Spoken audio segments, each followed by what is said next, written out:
What's your favorite video game movie? This one was the highest grossing video game movie until Warcraft, and neither of them launched into the franchises that they promised. It's day 98 of 365. Today's movie, Prince of Persia. Directed by Mike Newell and starring Jake Gyllenhaal, Ben Kingsley, and Gemma Arterton. To say I was hyped for this movie when it was coming out originally would be an understatement. I was a huge fan of the franchise, and there was a Prince of Persia game coming out alongside this movie. At this point, I think it's like the 7th in the mainline series, probably the 10th or 11th game overall. Prince of Persia was a established IP, and so I wanted to go see this so bad. Not only did I want to see it, but I was invested in it working, and at the time, it kind of worked for me. With the 2010 goggles on, this movie was passable. I kind of immediately forgot about it and haven't seen it since then, and oh my God, there's some stuff that's worth talking about here, but this one was a real struggle because tell me why this movie was $200 million and whitewashed to shit. Like, that's kind of crazy, right? I don't think Jake Gyllenhaal was that bankable a name at the time either, and this all kind of shot him into a different trajectory for his career anyways. So I was kind of shocked watching it in 2025. I knew that it was whitewashed, but I had just forgotten how kind of brown-faced the movie ends up being. It's kind of a weird one to talk about. Not only that, but with a budget like this, I'm kind of missing where it all went. Maybe we'll figure it out in the 3 things that I like, but with a story that's centered around the Prince of Persia, I feel like they could have done this movie for a quarter of the budget and still done something way better for this generic-ass story that we end up getting. So let's get into the 3 things that I liked about the Prince of Persia. We are really reaching deep in the bag for my first one that I like about this movie. If you can look past the cringe of the moment, the parkour in this movie is really cool. Now, I say that because 2005 to 2010 was a very parkour-heavy movement. YouTube had just taken off.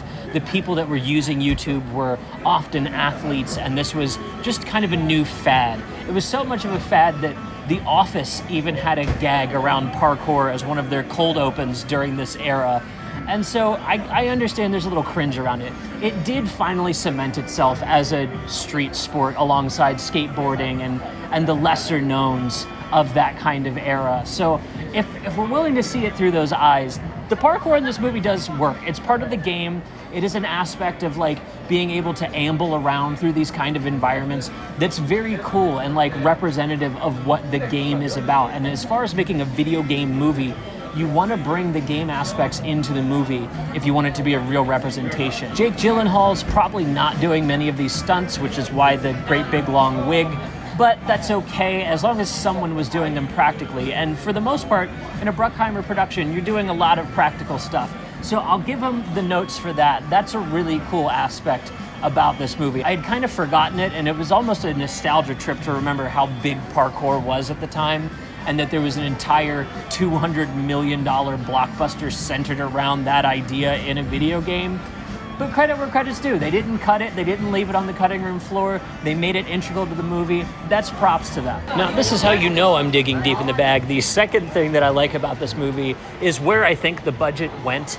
The sets, the props, and the extras are arguably pretty great. Now, when you make a big-scale movie like this, a Lord of the Rings, a Pirates of the Caribbean, a Prince of Persia, you really have to put your money where your mouth is if you want it to show up on screen. It would be easy for this movie to kind of disappear, and it kind of did even with this stuff, but maybe that was not totally undue because of the mistakes they made. On the other hand, the stuff that they did well, they did really well. These are excellent sets. The practical stuff that I mentioned in the first point is on display here. The armor, the costumes, the sets that they built, the practical effects, the action sequences. It reminds me of a lot of movies from the time along the lines of The Mask of Zorro and other swashbucklers in this kind of vein. So they're at least doing that stuff right.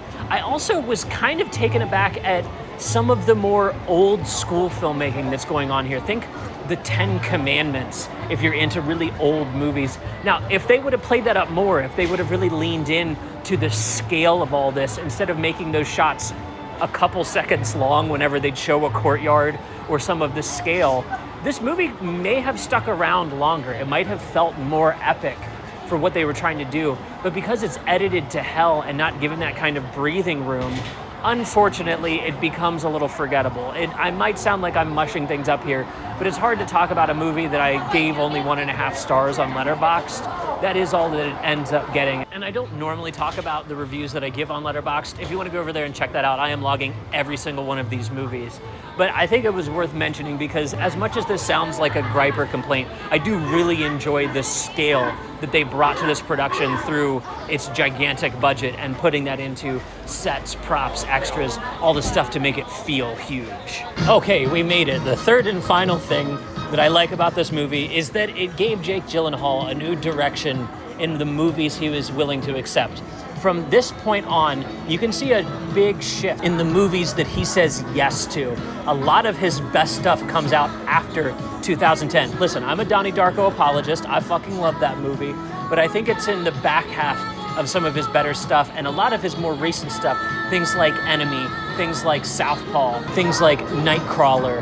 Those kinds of movies only happen because this movie helped him recognize you need to be picky about what you say yes to. Just grabbing a giant Disney production means a big paycheck, but it doesn't mean that you're gonna have an excellent time or it's gonna really add anything to your filmography. We could pull this one off his filmography and he would be better for it, not worse, and that's probably not a good thing. But what do you think? Are you a fan of this Prince of Persia movie, or did you, like me, end up kind of thinking this one's very forgettable? There are better video game movies is all I'm gonna say.